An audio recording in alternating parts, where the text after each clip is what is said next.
Good morning, Trader Tuesdays. How you guys doing today? Hope you are having a fantastic Tuesday. It is about 9 a.m. here in beautiful sunny Arizona. What's going on, guys? Today is our Trader Tuesday segment. And man, there's a big part of me that just wants to tell you guys, let's just quit trading. I mean, holy smokes. Anybody that has been buying and holding over the last, few days has probably done incredible, has bought some great tokens, probably at some incredible prices. But telling you, the trading these days is not for the faint of heart.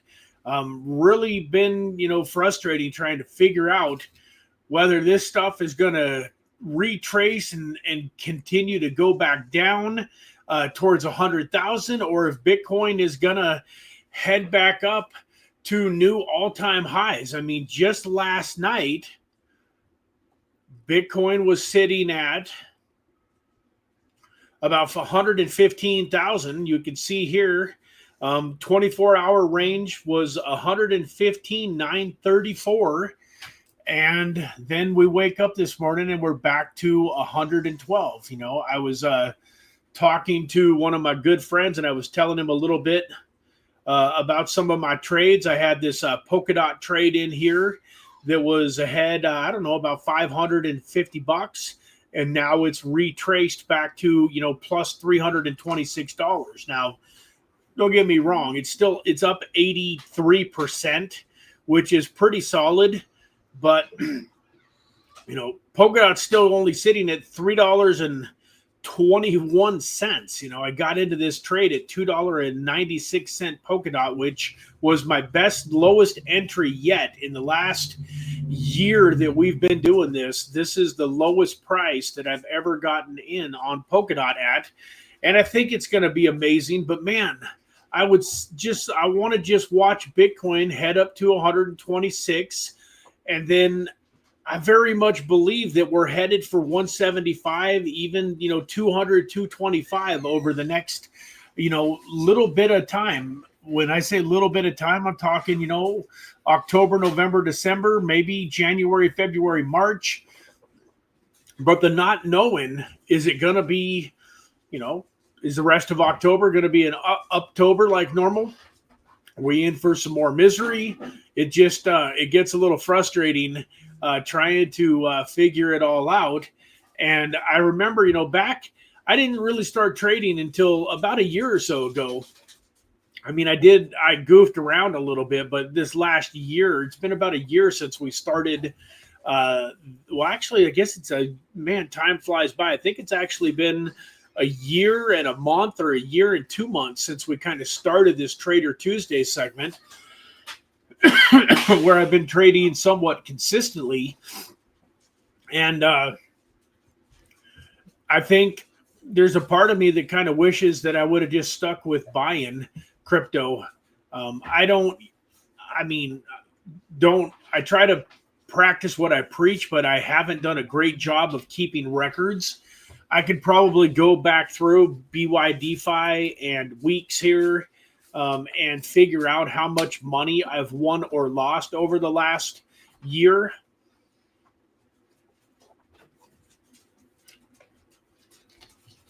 But I'm guessing, if I had to guess, I'm guessing that it's very close to break even. I could be a slight winner. I could be a slight loser.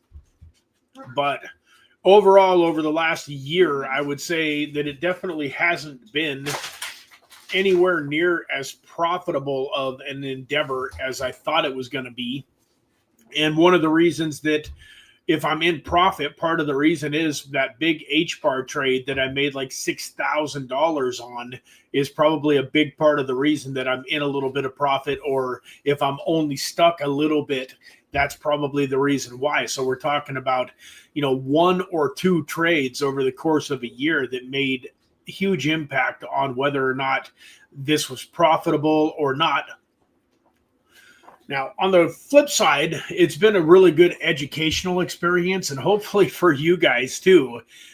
We've definitely we've definitely used it's funny. I'm trying to talk and then I'm scanning the comments, and then the comments cause me to say something that I didn't mean to say. But hopefully over the last year, you guys have learned what not to do in some ways as much as what to do. And so it hasn't been a waste of time, but there's a lot of days like today where I really I don't know. I want to be able to tell you guys, hey, let's get in there and long the heck out of this market, or let's get in there and let's short it. It's headed back to, 104. And it just can be really frustrating sometimes not knowing. And even when you feel like you've got the probabilities in your favor, like there's a lot of trading setups that remind me of poker. Like I was telling you yesterday, in poker, you might only win 60% of the sessions that you play. But if you can win 6 out of 10, you can make a lot of money playing poker. And trading a lot of times is very similar. Some of the best traders out there might win more like 70 or 80% of the time. But there's a lot of more average traders, if you will, that are making money. But they're making money by winning 55 or 60% of the time. And the reason they're making money is because they have incredible money management skills. They've got their plan for their stop losses and all of that, where I don't do stop losses. I do ladder trades. But when I get liquidated, I get liquidated. I'm not just losing. If I make $100 trade, I'm normally losing the whole $100, or I'm, winning. Usually when I win, I'm winning 300, 400, 500. I'm not just turning 100 into 150 or 100 into 200. But when I lose at the same time, I lose the whole shebang, where most traders are probably putting in $100 trade and they're only going to lose, say, $5 of it, maybe 10. And then on the flip side, if it gets up, 25, 30, 40, 50 bucks, they're usually taking their profit and jumping out of the trade.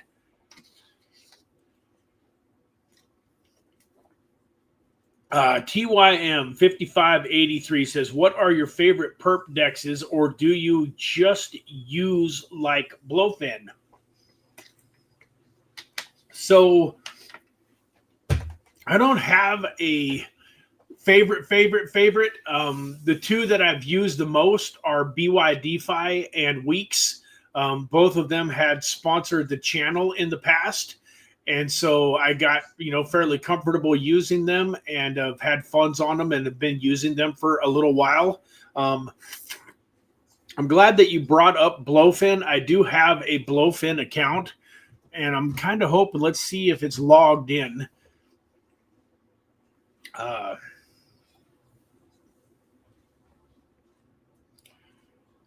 Okay, it is. So that's kind of interesting. I wanted to share this with you guys anyways, and it's a good time. I'm glad you reminded me. So real quick, while I'm pulling this up, let me also go here.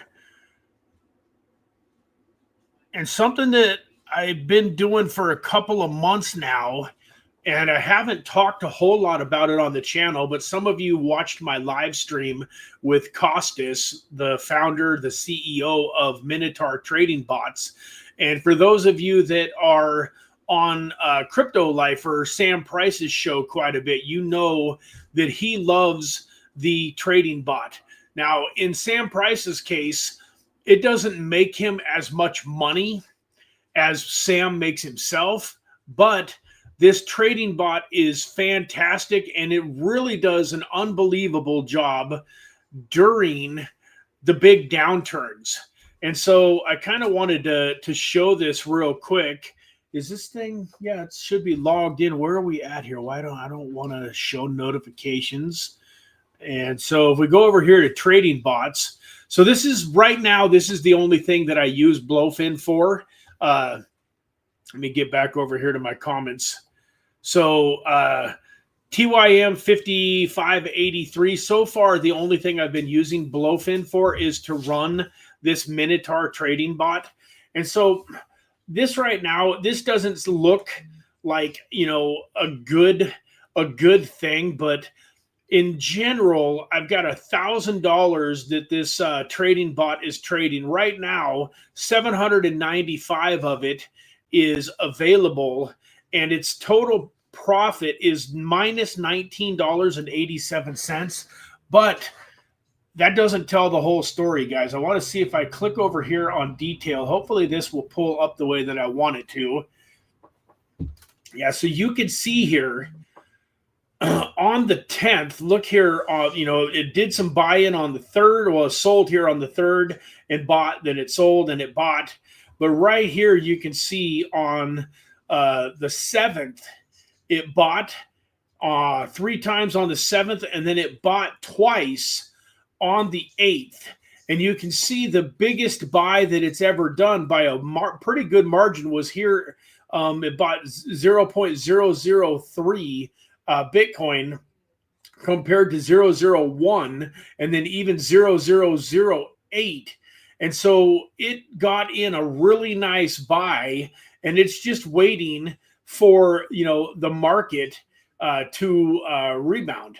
So I'm really looking forward to, as the market rebounds and this trading bot actually sells some of these positions, because I think that it will come into a really nice profit. But, one of the things that I love about Minotaur is that it's working, 24 hours a day, 7 days a week while I sleep. And so that reminds me, for those of you that have any interest in, potentially setting up a Minotaur trading bot, you definitely want to check out the link in the description of this video. And I'm not 100% sure. I forgot to tell my son to put this Minotaur link in to the description. So I'll make sure that it gets put into the description after this video is over, if it's not in there already. But you can set up a free consultation, get on a phone call with them. They'll explain exactly how the bot works and, run you through everything that you need to do. You do want to have a little bit of capital. You want to have some money in the bot so that it's trading and earning you a high enough ROI to, cover the cost of the trading bot and, make some profit. So I definitely recommend checking it out. I think it's going to be massive, especially just, for this one. I'm just going to let it accumulate, for the next 2, 3, 4 years until we get into the next bull coin, the bull market. But I really like Blowfin. So far, to answer your question, TY, I do like Blowfin, but I've only been using it for the Minotaur trading bot so far. With that, how's everybody doing? We got Vanish in the house. Nay and Jonah, good morning. Looks like good old Dave P is here. Hope you are doing fantastic, Dave. How's your trading been going the last couple of days? I'm assuming that you're a little bit like me. You've had some ups and downs, and are you still in most of your trades, or have you been in and out of the market, kind of hitting it quick for, smaller gains and then, closing out the trades, or are you still letting some trades run a little bit longer term? And we got Mr. Eric Bernstein. Good morning. How you doing, Eric? Hope you are fantastic. Mr. Pablo Noodles. Hello. My friend out in the United Kingdom. Hope you are having a fantastic evening out there. What is it, about 9, 10, 11, 12, 1, 2, 3, 4, about 5 o'clock or so in the evening for Mr. Pablo Noodles. And then who else do we got here in the house? Mr. Tim. Hey, Tim, how you doing, buddy? Hope you are doing fantastic, buddy. And then we got Dave P says, liquidated on all, but one position I'm taking a break on trading right now. Okay. So you were kind of like me. You tried to jump in on the 10th while there was still all that craziness, then, is my guess, because I had 2 pretty good sized positions that I got the money sent over to the exchange at around 3 o'clock in the afternoon. Got the trades in, man, and I was patting myself on the back. I was so excited. I got these trades in at some of the lowest prices that I've ever seen. And then they were liquidated within like 5 minutes. It was crazy. They literally dropped 10% plus in a matter of moments. Had absolutely no chance to back them up. You know, once again, learning experience. I'm frustrated with myself. If I would have taken my own advice, if I would have put in, say, you know, a $100 trade and then a $200 trade and then you know, a $300 or $400 ladder, I think I would have probably been safe. But in my mind, I thought these things were beaten down so far. I was catching kind of the bottom, but I wasn't. And unfortunately, you know, it's hard to see. I can't really pull it up on this chart, but there was a great big V-shaped, you know, candle, basically straight down red, kind of like this one here, just straight down red, but then it was straight up kind of green. And it wasn't just a long little skinny wick like this. It was more like this thicker red all the way down. And then by the time I got my money moved over to the exchange and was ready to place the trades, it had come all the way back up pretty well. It was still way under the starting price on the, you know, whatever the prices were on the 9th. It was still way under those, but it had just had a really big correction back up to the upside. And anyways, once again, when I say, you know, like, don't do what I do what I say, I'm horrible sometimes at taking my own advice. I got this money over to the exchange and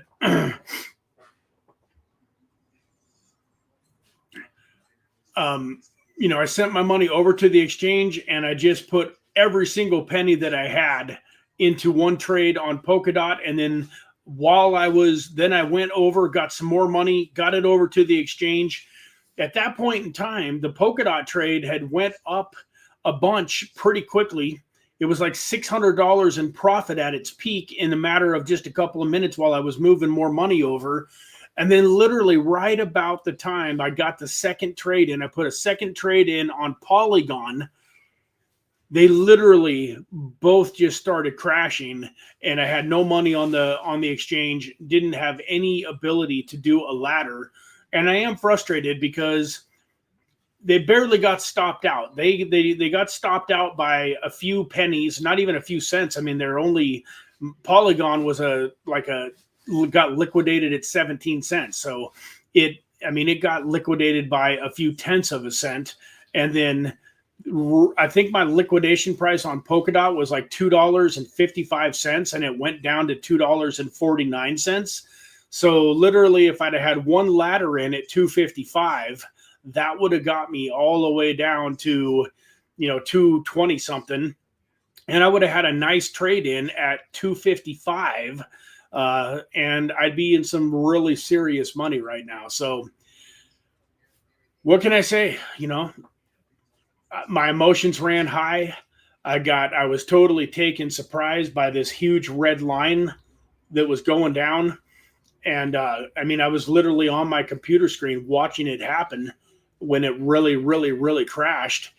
And yeah, and I tried to catch the fallen knife. And like I said, the biggest mistake that I made was just not using some ladders. If I would have laddered in, if I would have got in at, you know, I think my original trade was at 280, 283, something like that. If I'd have gotten in at 283 and then put in a ladder at like 255 and then put in a ladder at 220 something, getting me down to $2, I would have been safe.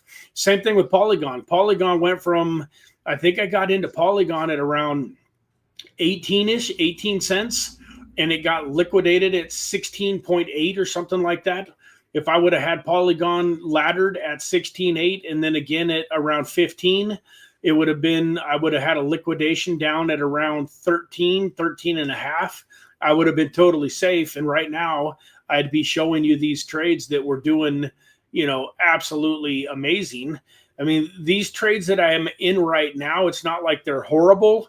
You know, I only got $56 into this Atom trade though, because after losing all the money I lost on Polkadot and Polygon, I mean, I only had so much stuff that I could move over, and I ended up getting 400 into Polkadot. So, I mean, I got the one bigger trade, but like this Atom trade is only $56 that I got in on it. It's up 56 bucks. And then this VeChain trade, I don't even know why I keep this in. It's only $18. I literally have another VeChain trade in on BYDFi for a bigger amount that I did a little bit later in the day. But Pablo says, my long-term trade from April is still in. A couple small new trades got liquidated. Well, I'm glad that they were new and small, and hopefully we can all recover and kind of start over. Mr. SZASXX, Yo Brad, hey, good morning. Welcome to the show. Hope you are having a fantastic day. So let me ask you guys, where are we going from here, folks? Bitcoin is showing at 112,400, roughly 350, 112, 350. We going back down under 110, or we going back up to 120 plus?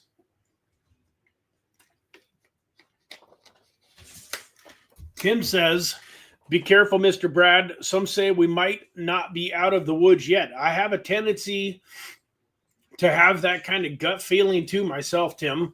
We had a nice rebound, but at the same time, let's face it, most of the elite, most of the people that are manipulating the markets want to try to do the opposite of the masses because that's where they can make the biggest gains. And so, in my opinion, I would say, I don't know, this is just a gut feeling, no scientific proof. I would guess that probably 75 or 80% of the people that are in the market are probably long in the market again, because it just seems like it has to go back up after that crazy, October 10th debacle. But I mean, it doesn't have to. It can certainly go down, and it's got a lot of room to go down. A lot of people, I never believed that we would see the kind of prices that we saw on October 10th. I was kind of in the camp that I wasn't going to be surprised if we never saw Bitcoin, under 100 grand again. I mean, maybe during the next real true bear market, but I was fairly certain that we wouldn't see under 100K Bitcoin again. And as far as I know, it dropped on some exchanges. It dropped all the way down to like 98 for a brief moment. But, could we end up under 100 permanent, or not permanently, but could we end up under 100 for, a week or two or a month or two? It's not impossible. So I'm with you guys. I think that the possibility of some more pain is certainly possible, especially if, everybody's like me trying to make some, quick money. I'm not going to lie. This is kind of looking to make some quick money, kind of recoup some of the money that I lost on the 10th. So if we got, a huge portion of the market putting in a bunch of longs, and the elite can liquidate tens of millions of dollars again by having another capitulation, then certainly something that we would have to be aware of and believe, is very possible.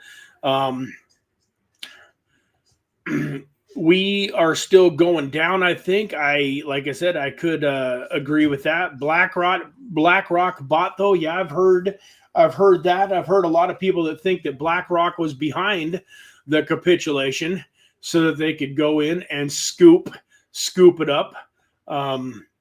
They're saying it's a $300 to $400 million contract down at 105,000 on the heat map. They might take it out. Yeah, that's very, very possible, Tim. And so, I mean, the money that I have in these trades is money that if I lose it is okay. I mean, I'm not going to jump up and down for joy that it's gone. It's also, I'm not getting ready to cash it out to make my car payment or, cover a bill or something anytime, soon. So I have mixed emotions about, getting all the way out. The thing is, if they take Bitcoin all the way down to 105 and then wipe out a liquidate a trade like that, I don't think I could probably ladder. I don't think I could ladder enough to save these trades, because we'll probably go all the way. I mean, the altcoins went down to some crazy prices, so we'll probably see that again. So the way that I trade is probably a total waste of time if they do that. If they make that happen, I'm probably getting liquidated. I don't think, like I said, I don't think there's enough money in the world almost for me to ladder these trades down and save them, protect them if Bitcoin goes down, to 105 or lower again.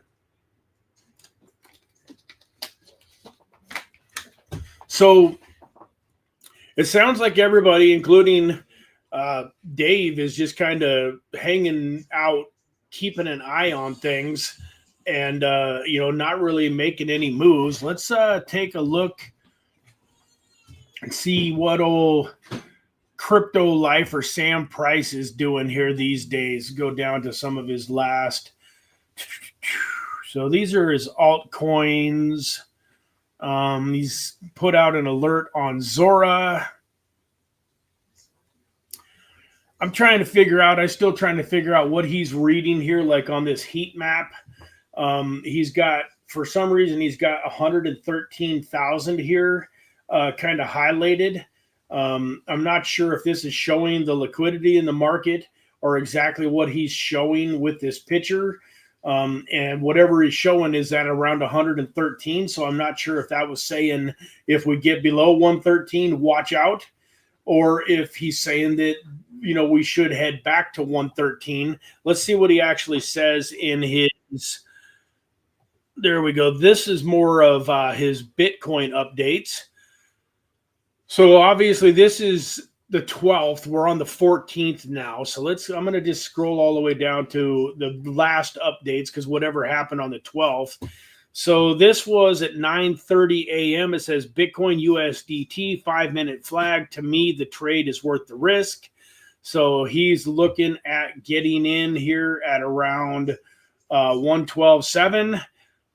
Obviously, he was a little bit wrong on this trade. This trade is now, it's 112.4.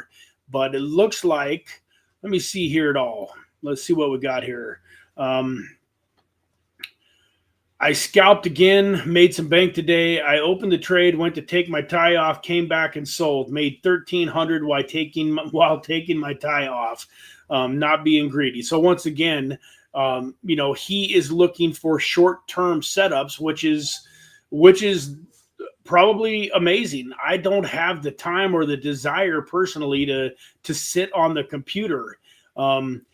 Sam does, and he makes a lot of money for the time that he puts into it. So, I really have a tremendous amount of respect for Sam.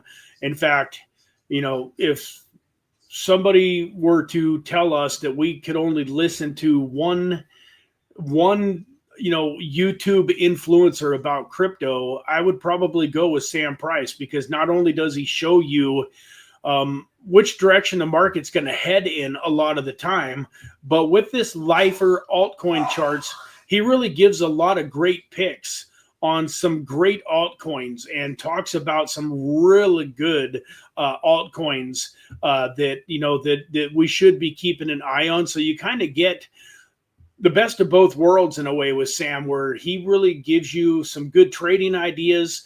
But he's a spot guy too. Like, he owns millions of dollars in crypto. He's not just trading and living off of his trades.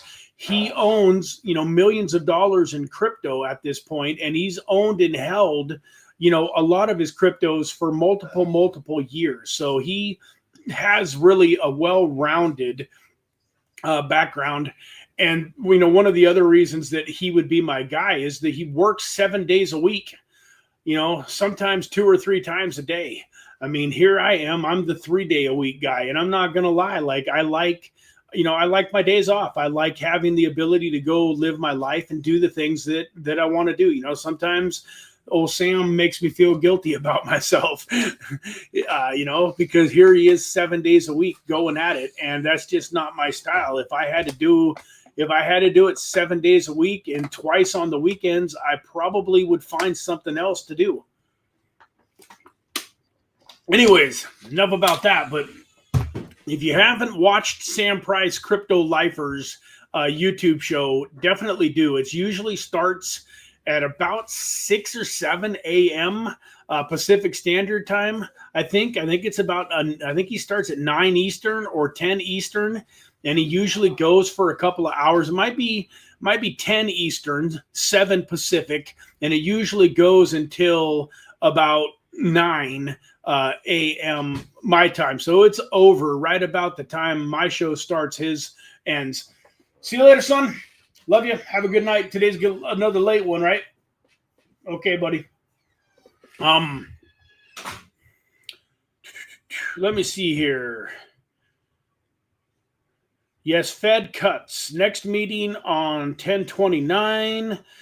Could drop, and then could drop on the 29th to then go higher. Interesting. So that would, if we have a rate increase, that's definitely not going to be good for the market. So you're saying, Dave, it sounds like you think it's going to go down again here on the 29th, but then we could see after the 29th, the rates going back up again.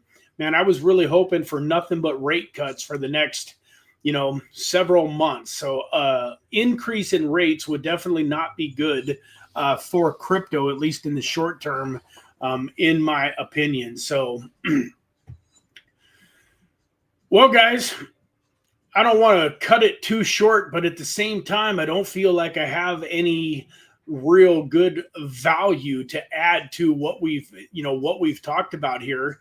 I think taking a break and watching over the next day or two or three, and once again, like I would say, if you really want to know what direction the market's going to head next, keep an eye on Crypto Lifer. He's not always right, but, I do pay. This is his private Discord.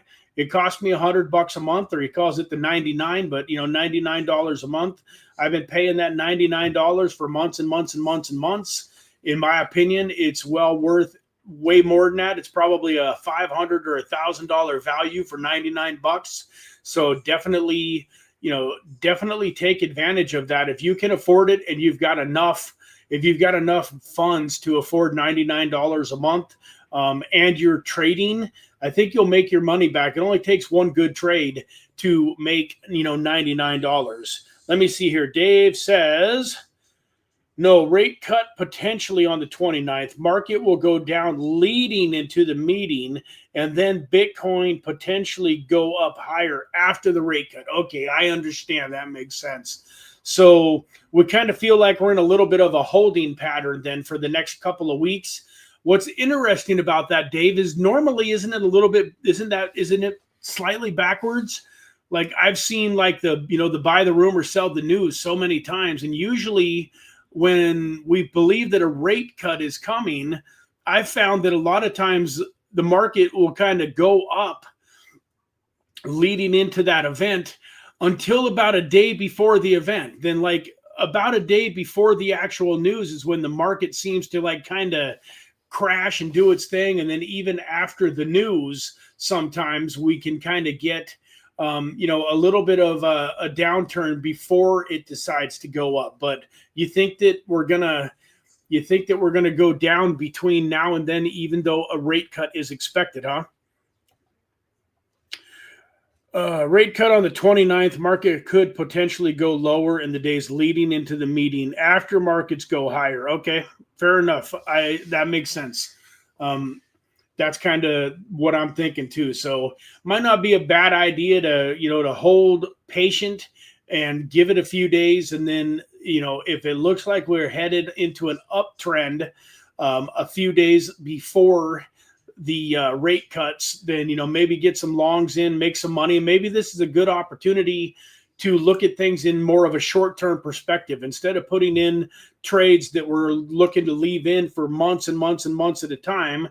Maybe we get an opportunity to just take some profits. Maybe we get in, make a few percent, and then get out, and then reload again after the 29th. That might not be a bad strategy. We're going to have an opportunity to talk about it again next Tuesday. That'll only be the 21st. So between now and then, I'll do my best to take a look at my crystal ball, Frankie Candle's crystal ball, Crypto Lifer, and a few other people that I respect a lot in this market, and get a feel for where I think we are headed next. Maybe we can pull the trigger next week on some trades. Gosh, something in my throat. So with that, guys, I look forward to seeing you again tomorrow on the Wednesday live stream, same time, same place, 9 a.m. Pacific Standard Time. Hope you guys all have a fantastic rest of your Tuesday. Go make some money, go have some fun, enjoy your life, enjoy your family, enjoy your spirituality. If you love God, make sure you spend some time with your Creator today and get close. And with that, folks, man, I love you all very much. I appreciate each and every one of you for being here today, and I look forward to seeing you again tomorrow. Take care.